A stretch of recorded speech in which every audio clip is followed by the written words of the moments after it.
Hey YouTube, MDX Music here, and welcome back to another episode of Upper Structure Fridays, a series where we talk about the use of upper structure chords in piano voicings and improvisation. If you haven't done so already, I strongly encourage you to check out the introduction to the series where we talk about upper structure chords and how to use them to create new colors in music.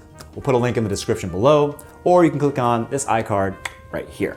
Also check out mdex.com where we have a book bundle where you can check out a whole bunch of upper structure chords and exercises to help you better understand the concept we're about to get into. So without further ado, let's get into it. All right, so today's technique is using a minor triad on the second degree of a minor 7 chord. So for example, if I have a D minor 7 on one hand, my left hand, I can use the second degree of that D minor 7, which is E, build a triad off of that E, a minor triad, and then put it on top, E minor. And that gives us this color.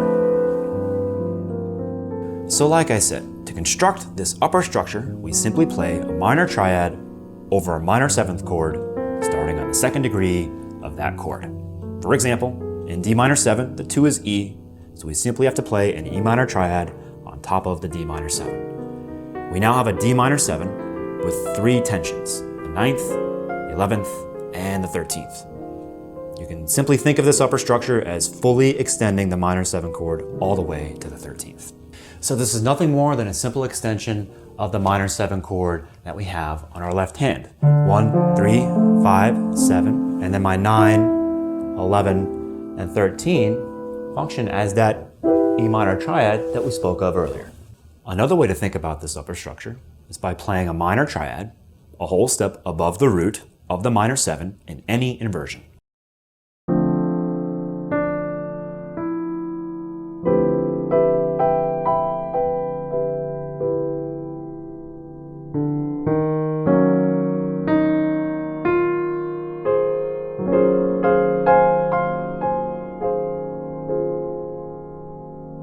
So for a more advanced perspective, let's look at the scale we get with this upper structure.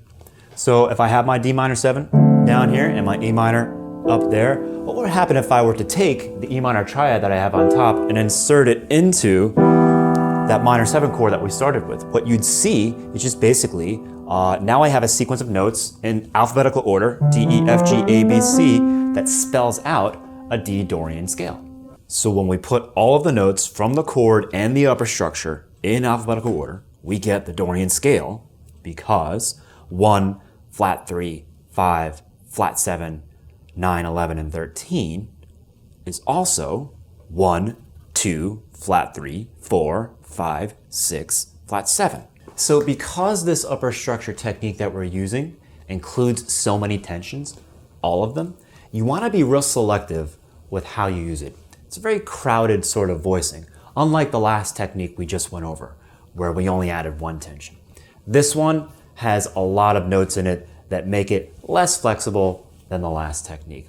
For example, if I wanted to use this over a 2 chord, the problem I'm going to encounter is that this voicing introduces us to this tritone, the very same tritone that you're going to see when you go to the 5 chord.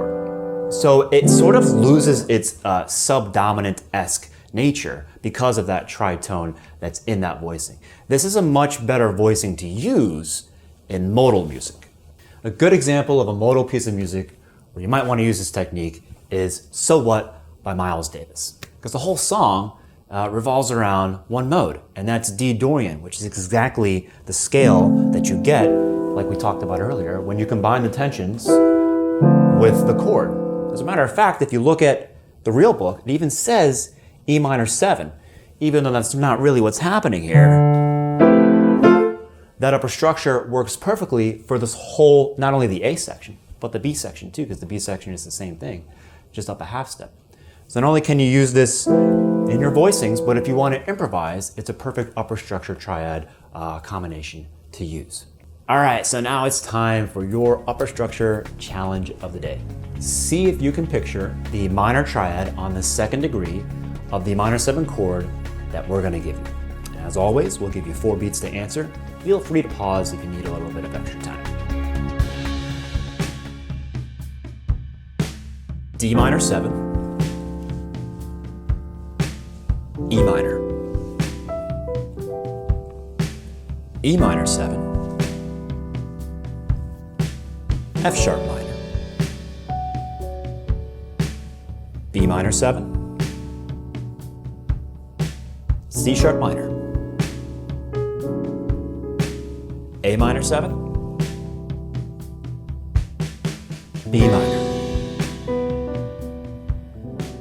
So that'll wrap up this week's episode of Upper Structure Fridays. Feel free to like, subscribe, and click on that notification bell. We'll leave you today with a demonstration using the 2 minor triad on top of a minor 7 chord. Thanks for watching.